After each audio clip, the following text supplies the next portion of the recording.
Good morning class. कैसे हो सब लोग? मस्त। चलो राखी वाखी बांध ली। चलो अब पढ़ाई पे लौटते हैं और आज शुरू करेंगे हम लोग टेंथ के सीरीज को। राइट, तो आज हम लोग टेंथ के सीरीज को बेसिक लेवल से लेके चलेंगे। बेसिक लेवल से क्यों? कुछ स्टूडेंट ये मत करने लगना कि सर बहुत इजी पढ़ा रहे हो आप, क्योंकि मेरा पर्पज है मैं उन सभी को पढ़ा सकूं जो हार्ड लेवल का भी पढ़ना चाहता हो और बेसिक लेवल का भी। जिसको ग्रामर का जी भी नहीं पता हो ना, उसको भी ग्रामर आना चाहिए, मेरा ये टारगेट है।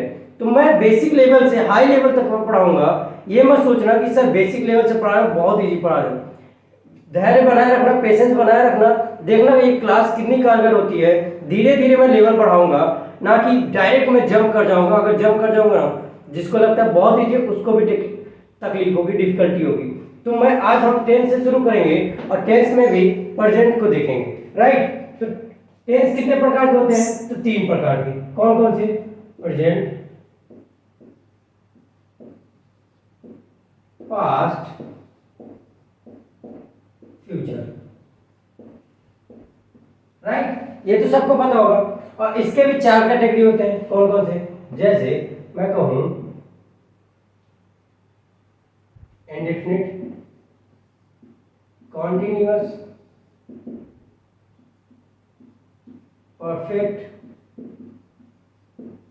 और परफेक्ट कॉन्टिन्यूअस।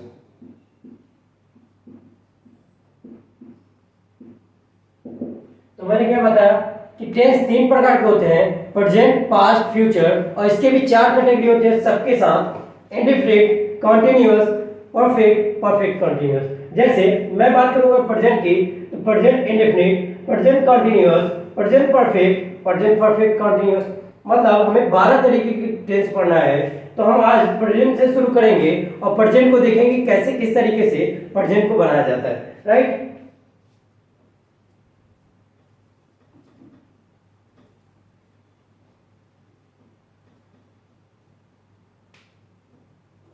तो अगर हम बात करें प्रेजेंट की, तो आज की हेडिंग डाल लो सब लोग, प्रेजेंट। प्रेजेंट में देखेंगे प्रेजेंट में होता क्या है। जब हम बात करते हैं प्रेजेंट की, मतलब जो चल रहा है उसकी बात कर रहे हैं, तो हम प्रेजेंट की बात करते हैं। अगर पास्ट की बात करें तो पास्ट जो बीत गया उसको पास्ट कहते हैं, और फ्यूचर जो आने वाला है उसको फ्यूचर कहते हैं। राइट, जैसे मैं कहूं वह आम खाता है, मतलब वो अभी खा रहा है, मतलब रोज खाता है, डेली रूटीन बताए तो भी प्रेजेंट में आता है। तो पहला हम देखेंगे प्रेजेंट के भाग में प्रेजेंट इंडेफिनिट। अगर हम देखें प्रेजेंट इंडेफिनिट तो इसका रूल क्या होता है? तो सबसे पहले रूल लिखो। रूल में लिखेंगे सब्जेक्ट प्लस वर्ब या वर्ब के साथ एस या ईएस, फिर लिखो ऑब्जेक्ट। अब कहोगे सर सब्जेक्ट तो पता है, वर्ब तो पता है, एस या ईएस किसके साथ लगेगा ये देखना है। तो चलो अगर हम बात करते हैं सिंगुलर का, जब हमारा सब्जेक्ट सिंगुलर होगा तो उसके साथ वर्ब के साथ एस या ईएस जोड़ेंगे। लेकिन हमारा सब्जेक्ट अगर प्लूरल होगा तो उसके साथ सिर्फ वर्ब का बेस फॉर्म आएगा। अब बेस फॉर्म क्या होता है? बेस फॉर्म जैसे डू, डज, डूइंग, रुक जाओ, do, does, did, done, doing, इस तरीके से होता है। 5 फॉर्म होते हैं। तो बेस फॉर्म वो होता है जिसमें कोई चेंज नहीं होता है। मीन्स जैसे हम डू का देखें तो डू का बेस फॉर्म डू होता है, इसमें ना एस लगेगा, ना ईएस लगेगा, ना आईएनजी फॉर्म लगेगा, ना सेकेंड फॉर्म लगेगा, ना थर्ड फॉर्म लगेगा। इसी को बेस फॉर्म कहते हैं। मतलब प्लूरल के साथ वर्ब बेस आएगा, ना कि सेकेंड फॉर्म में या वर्ब आईएनजी फॉर्म में। प्रेजेंट इंडेफिनिट की बात कर रहा हूं मैं, और किसी की नहीं। तो मैंने क्या बताया, अगर सिंगुलर की बात हो तो वर्ब एस या ईएस आएगा, और प्लूरल की बात हो तो वह बेस फॉर्म में आएगा। राइट, अब कई लोगों का क्वेश्चन होता है कि आई के साथ हम, आई तो मैं का यूज होता है, लेकिन क्या इसके साथ एस या ईएस लगाएंगे कि नहीं? तो इसके साथ भी वर्ब ईएस या एस का यूज हम पूरी तरीके से नहीं करते हैं। राइट, जबकि पास्ट इंडेफिनिट में जब हम बात करें आई, पास्ट इंडेफिनिट की बात नहीं कर रहा हूँ, पास्ट की बात करें तो वहां पे आई वॉज लगता है, वहां पे यूज कर सकते हैं, लेकिन यहाँ पे ऐसा एस लगा के हम सेंटेंस को नहीं बनाते। एग्जाम्पल के थ्रू देखें, चलो इसको रब कर दो।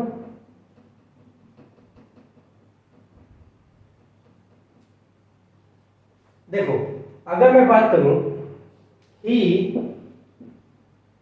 ईट मैंगो, फिर मैं बात करूं यू ईट मैंगो,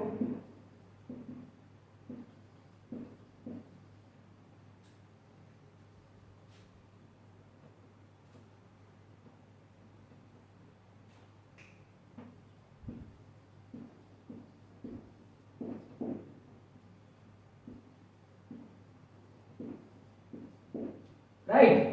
तो क्या ये सेंटेंस देखो क्या सही होगा? पहला मैंने बोला ही ईट अ मैंगो, सेकेंड सेंटेंस में मैंने बोला यू ईट्स अ मैंगो। तो मैंने क्या कहा, प्लूरल जहां भी आएगा उसके साथ एस नहीं लगेगा, और जहां सिंगुलर आएगा वहां एस लगेगा। तो देखो यहाँ ईट कहना पूरी तरीके से गलत होगा, यहाँ एस लगाएंगे और इसको सिंगुलर के अकॉर्डिंग रखेंगे, क्योंकि ही एक सिंगुलर है, और जब सिंगुलर है तो यहाँ एस लगेगा। इसी तरीके देखो यू क्या सिंगुलर है? यू में अगर हम बात करें यू, हो सकता है मैं एक लोग की बात कर रहा हूँ, हो सकता है एक से ज्यादा लोगों की बात कर रहा हूँ, तो यू हमेशा प्लूरल लेके चलता है, इसको प्लूरल मानते हैं, तो ये प्लूरल हुआ, तो इसके अकॉर्डिंग एस या एस लगाना गलत होगा। राइट, प्रेजेंट इंडेफिनिट समझ में आया? इसी तरीके अगर निगेटिव बनाना हो तो निगेटिव के लिए हम लिखेंगे रूल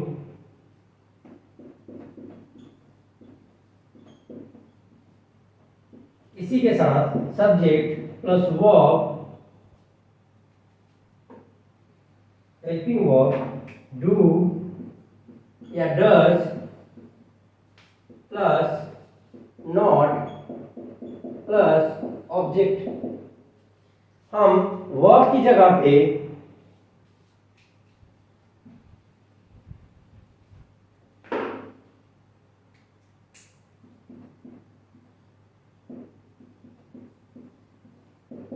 अब यहाँ पे हम सिंगुलर के साथ डज का यूज करेंगे और प्लूरल के साथ डू का यूज करेंगे। देखो एग्जांपल के थ्रू समझाऊं, यहीं पे देख लो, जैसे मैं कहूं ही ईट्स अ मैंगो, तो यहाँ ईट्स को हटा दो, राइट, यहाँ लिख दो ही, और ही सिंगुलर है इसलिए यहाँ डज लगाएंगे और लिखेंगे ही डज फिर नॉट ईट अ मैंगो। देखो सिंपल है, जहां पे सिंगुलर होगा वहां पे एस लगाएंगे, लेकिन जब निगेटिव बनाना होगा तो वहां पे डज का यूज करेंगे ना कि डू का, और डज के साथ नॉट लगाएंगे।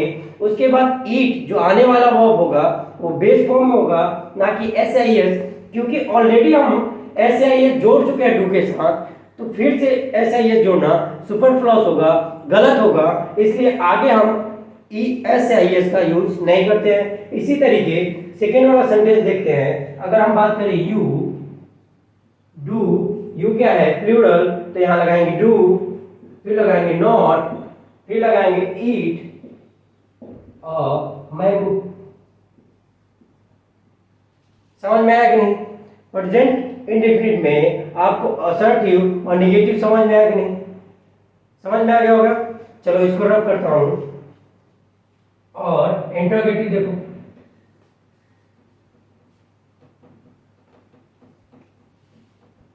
सेंटेंस बना के ट्राई करना। अगर आप बिगनर हो, आपको ग्रामर नहीं आता है, आपको टेंस की कोई नॉलेज नहीं है, तो जो मैंने रूल बताया है उससे सेंटेंस बना के ट्राई करना, खुद से इंग्लिश में बोलने की कोशिश करना, ट्रांसलेट करने की कोशिश करना हिंदी टू इंग्लिश। कोई गलत चीज नहीं, लोग बोलते हैं कि हिंदी टू इंग्लिश नहीं बोलना चाहिए, ऐसा कुछ भी नहीं है। अगर आप बिगनर हो तो आप हिंदी टू इंग्लिश करो, क्योंकि अचानक से आपको इंग्लिश नहीं आ जाएगी। हिंदी टू इंग्लिश करोगे तभी आपको ग्रामर आएगी, तभी आपको बोलना आएगा। और अगर आप स्पीकिंग करना चाहते हो तो टेंस तो बड़े ध्यान से देखना। अगर स्पीकिंग में सबसे मेन इंपॉर्टेंट रोल किसका होता है जानते हो? तो टेंस का होता है, राइट। तो चलो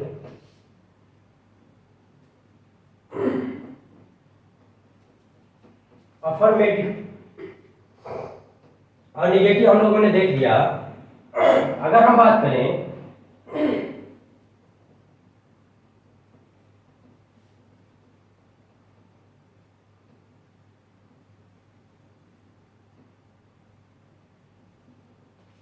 इंट्रोगेटिव सेंटेंस किया,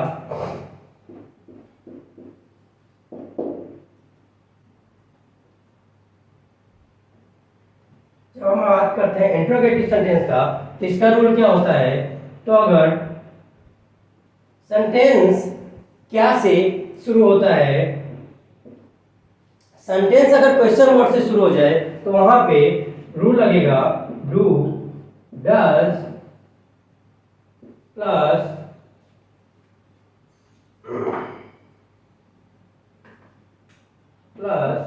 subject plus verb plus object. जैसे एग्जाम्पल के थ्रू देखो, हिंदी के थ्रू बता रहा हूं, क्या वह आम खाता है।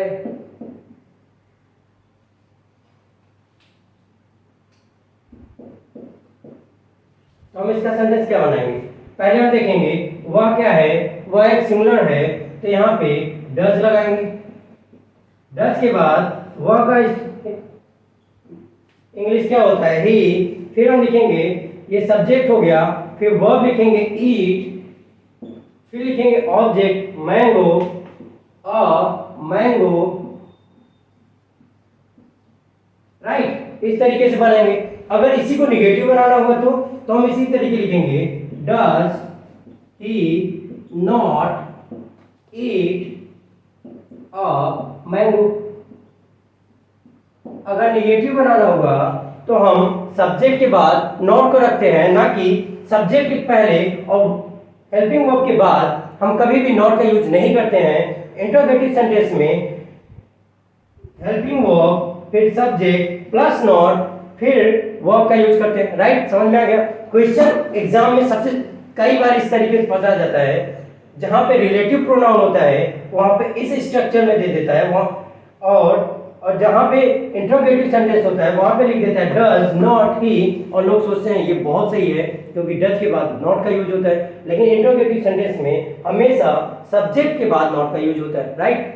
चलो अब देखो, अगर हम बात करें डबल इंट्रोगेटिव की, मतलब अगर सेंटेंस में बीच में क्वेश्चन वर्ड आ जाए तो वहां पे यूज करेंगे। जैसे इसी सेंटेंस को देख लो,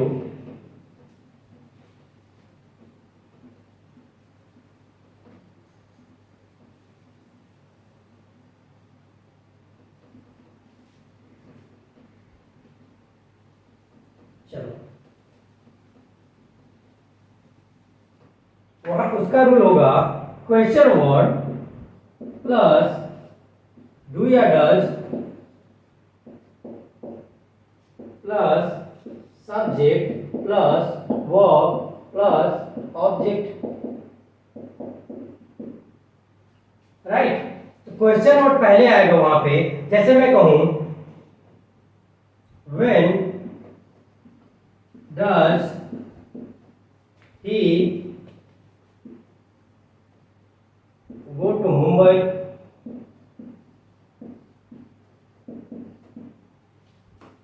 या हम कहें when does he play cricket. देखो ये डबल इंट्रोगेटिव सेंटेंस है, तो यहाँ पे पहले क्वेश्चन वर्ड आएगा, क्वेश्चन वर्ड व्हेन लग गया, फिर ही क्या है, चलो इसको प्लूरल से बनाते हैं। हम यहाँ पे लिख दिए वी, तो यहाँ पे होगा डू। चलो देखो मैंने कहा व्हेन डज ही क्या है, सिंगुलर है, इस वजह से यहाँ पे डज का यूज हुआ। फिर गो बेस फॉर्म में आएगा क्योंकि पहले ही एस लगा चुके हैं, तो समझ में आ गया। तो हम लिखेंगे when does he go to Mumbai. Second sentence देखो, वी क्या है, प्लूरल है, इसलिए इसके अकॉर्डिंग डू का यूज करेंगे, राइट। इसी को निगेटिव बनाना होगा तो हम लिखेंगे when do we not play cricket. यहां पे देखो जैसे सब्जेक्ट होगा उस तरीके से हेल्पिंग वर्ब लगेगा। और नॉट हमेशा सब्जेक्ट के बाद लगाना, सब्जेक्ट के पहले नॉट कभी मत लगाना, राइट। तो आई होप प्रेजेंट इंडेफिनिट समझ में आ गया होगा। चलो रब कर दूं सेंटेंस बना के। अगर आप बिगनर हो, मैं 20 बार कह रहा हूं, अगर आप बिगनर हो तो ये सॉरी तो ये मत सोचना कि अरे यार इतने में तो समझ में आ गया, बल्कि जैसे आपको समझ में आ गया तो आप कोशिश करो सेंटेंस बनाने का, और जितना सेंटेंस बनाओगे आपको उतना प्रॉफिट होगा स्पीकिंग करने में भी। जब आप स्पीकिंग इंग्लिश की क्लास करोगे ना, कोचिंग करोगे, 20-20 हज़ार रुपये दोगे, 10-10 हज़ार रुपये, यही सिखाएंगे, इसके अलावा कुछ नहीं सिखाएंगे। टेंस पढ़ा देंगे, मॉडल ऑक्सिलरी पढ़ा देंगे, एक्टिव पैसिव तो पढ़ाते ही नहीं, पैसिव में यूज करना सिखाते भी नहीं, वो तुम्हें रट्टू तोता बनाएंगे। तुम्हें रटने की कोशिश मत करना, इसको पढ़ते जाओ और साथ में कोशिश करो बोलने की, अगर स्पीकिंग करना चाहते हो तो। और अगर ग्रामर करना चाहते हो तो रूल को देखते जाओ और समझते जाओ, क्योंकि कहीं कहीं क्वेश्चन इससे भी फंसा लेता है, ऐसा नहीं है। चलो अब हम देखेंगे प्रेजेंट इंडेफिनिट हो गया, अब कॉन्टिन्यूअस देखो।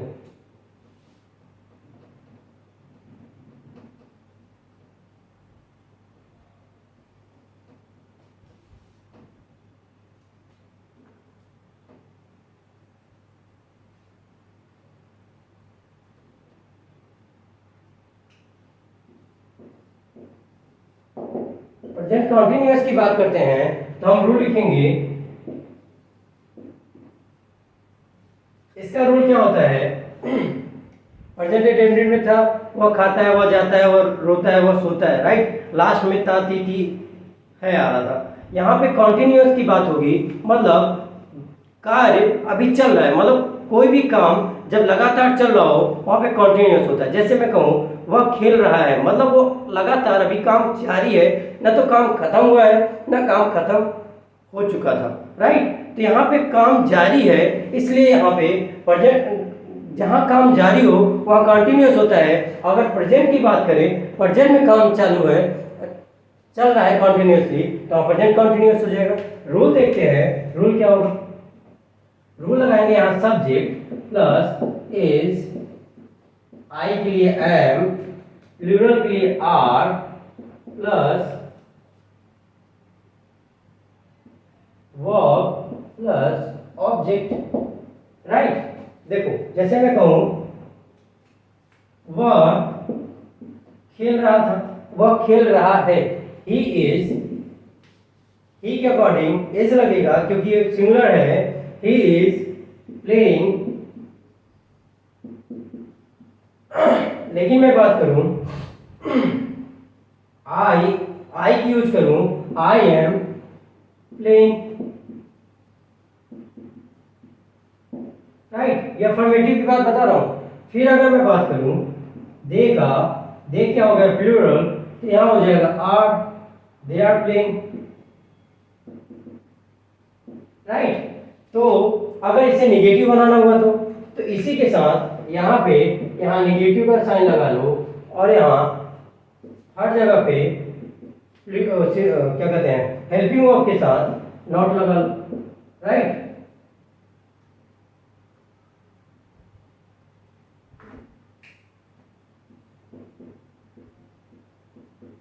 तो मैंने क्या बताया, सिंगुलर के साथ इज, आई के साथ एम और प्लूरल के साथ आर का यूज करते हैं, और वर्ब के साथ आईएनजी फॉर्म लगाते हैं, सॉरी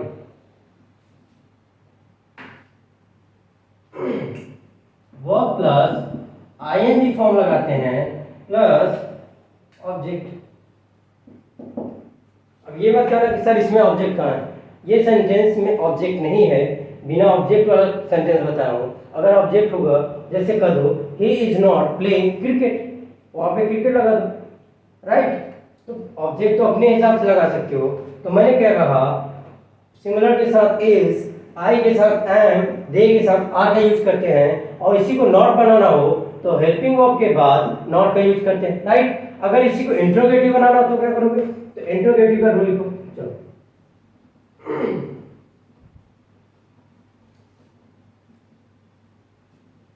सिंगल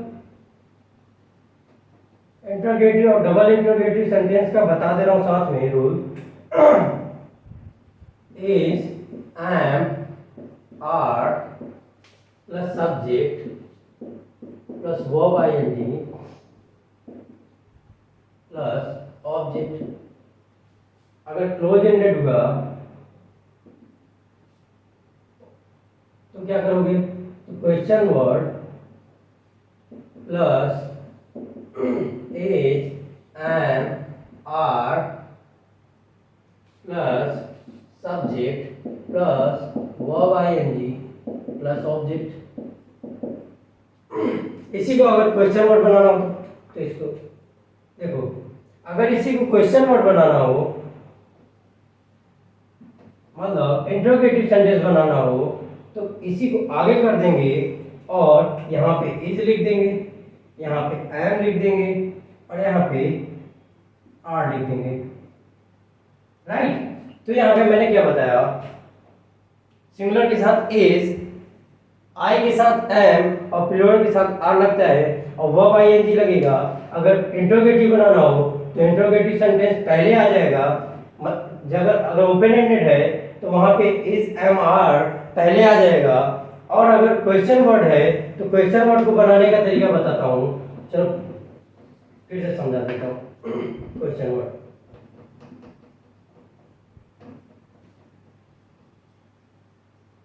देखो मैं थोड़ा फास्ट में पढ़ा रहा हूँ, क्यों? क्योंकि ये बेसिक लेवल है और बेसिक लेवल में मैं 4 घंटा लगाऊंगा ना तो जो एग्जाम में ओरिएंटेड क्वेश्चन आते हैं उसको समझाने में फिर दिक्कत होगी। जब मैं एग्जाम ओरिएंटेड क्वेश्चन पढ़ाने लगूंगा, जब वो कॉन्सेप्ट समझाने लगूंगा तो मैं धीरे धीरे समझाऊंगा। यहाँ पे इसलिए जल्दी बता रहा हूँ क्योंकि मैं सोच सकता हूँ कि आप 12 पास तो हो गए ही, और 12 पास हो गए तो ये सब आप लोग पढ़े होंगे और मैं रिकॉल करा रहा हूँ आप लोगों को। और जो बच्चे कभी नहीं पढ़े हैं ग्रामर, जिनके टीचर ने मजाक किया उनके साथ इंटर तक, वो इनको समझते चले और उनको नॉलेज आती चले और वो प्रैक्टिस करते चले। एक बुक ले ले और प्रैक्टिस करते चले, तभी आगे समझ में आ पाएगा। और मैं थोड़ा स्पीड में पढ़ा रहा हूँ ताकि हाई लेवल के लिए भी सही हो और लो लेवल के लिए भी सही हो। चलो अगर मैं क्वेश्चन वर्ड की बात करता हूँ तो मैं कहूँ why is he playing cards. Right? मैंने क्या कहा, सिंगुलर के अकॉर्डिंग इज, क्वेश्चन वर्ड पहले, फिर हेल्पिंग वर्ब, फिर सब्जेक्ट, फिर वर्ब आईएनजी, फिर ऑब्जेक्ट। इसी को नेगेटिव बनाना होगा तो मैं बताऊं, लिखो वाई इज ही, फिर सब्जेक्ट के बाद नॉट लगाना है तो ही के बाद not playing cards. Right? I hope समझ में आ गया होगा। तो प्रेजेंट कॉन्टिन्यूअस भी समझ में आ गया। एक सेकेंड होल्ड करना, देखते रहो, स्क्रीनशॉट ले लो।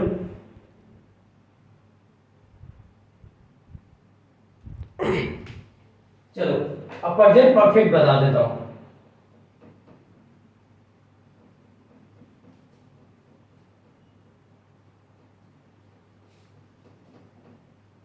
प्रेजेंट इंडेफिनिट और प्रेजेंट इंडेफिनिट और प्रेजेंट कंटीन्यूअस आपको समझ में आ गया कि नहीं? आई होप सबको समझ में आ गया होगा। राइट? तो साथ में ना नोट डाउन करते चलना, स्क्रीनशॉट के चक्कर में पढ़ोगे तो बेड़ा गर्क है। स्क्रीनशॉट में ना हजारों स्क्रीनशॉट पड़े होंगे लेकिन आप कभी उसको रिवाइज नहीं कर सकते। लेकिन आप बुक में, नोटबुक में आप अगर नोट करते हो तो डेफिनेटली यू कैन रिवाइज और एग्जाम के समय इजीली आप उसको रिवाइज करके जा सकते हो। राइट? चलो अगर हम बात करें प्रेजेंट परफेक्ट की,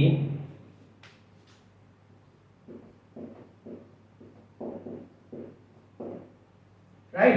तो यहां पे होता है सब्जेक्ट प्लस हैज या have plus verb third plus object. Right? जैसे मैं कहूं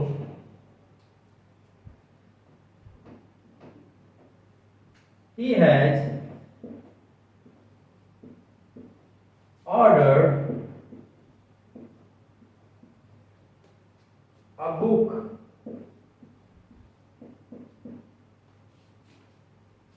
देखो हैज क्या हुआ, हेल्पिंग वर्ब, और ऑर्डर का थर्ड फॉर्म हो गया, राइट। अब कहोगे इसकी हिंदी भी बता दूं, चलो बिगनर के लिए बता देता हूं। वह उसने एक किताब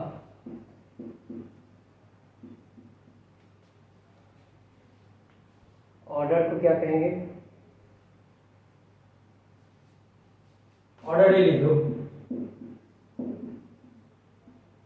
ऑर्डर किया है, राइट। तो मैंने क्या कहा, सब्जेक्ट के साथ हैज या हैव, सिंगुलर के साथ हैज और प्लूरल के साथ हैव और उसके साथ वर्ब थर्ड फॉर्म लगाना, मतलब कभी भी एग्जाम में हैज हैव दिख जाए ना, अगर वो हेल्पिंग वर्ब की तरह यूज हुए, पोजीशन की तरह नहीं, तो डेफिनेटली आगे वर्ब थर्ड होना चाहिए। अगर वर्ब थर्ड नहीं है तो सेंटेंस गलत है, वहां पे एक बार रुकना और उसे सही करने की कोशिश करना, राइट। चलो अगर इसी की तरीके अगर मैं बात करूं, यू एक प्लूरल है, यहाँ पे हैव लगाएंगे और वर्ब का थर्ड फॉर्म लगाएंगे, open the book which he bought yesterday, right. तो यहाँ देखो यू क्या है, प्लूरल है, तो प्लूरल के अकॉर्डिंग हैव लगेगा और हैव के साथ वर्ब थर्ड फॉर्म लगता है, राइट। तो नोट डाउन कर लो।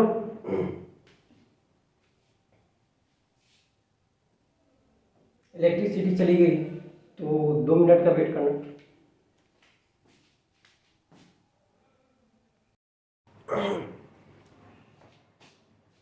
सॉरी, इलेक्ट्रिसिटी प्रॉब्लम की वजह से वीडियो को रोकना पड़ा था। तो हम लोग क्या पढ़ा रहे थे, हम कहाँ थे, तो हम बात करते हैं प्रेजेंट परफेक्ट की। तो प्रेजेंट परफेक्ट का रूल क्या कहता है, सब्जेक्ट के साथ हैज या हैव सिंगुलर के साथ हैव प्लूरल के साथ plus verb third plus object का यूज करते हैं। तो सेंटेंस के थ्रू मैंने समझा कि ही के साथ हैज ऑर्डर्ड अ बुक, अगर इसी तरीके इसको निगेटिव इंटरोगेटिव बनाओ तो कैसे बनाएंगे, चलो रब करते हैं।